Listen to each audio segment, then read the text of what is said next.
Hi everyone, in today's video we will see how to change candle color in TradingView app and desktop. So firstly we will see for our desktop users. You can firstly open the settings. You will see in the top right corner. If you don't found here a setting icon, don't worry. Simple right click on the screen and then here you will also see a setting icon. Now to change the color, you can go to symbols and now here you will see your colors.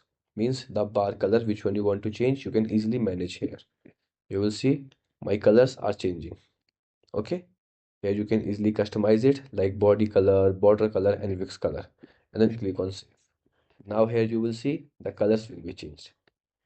Same as now we will move to for our mobile users. Now here in your mobile application, you can open your chart. Then after, you can click on the setting icon. Here you will see in your bottom right corner. Once you press the setting, here scroll down and click on more settings. Now it will open a scale and line setting. You can go back here.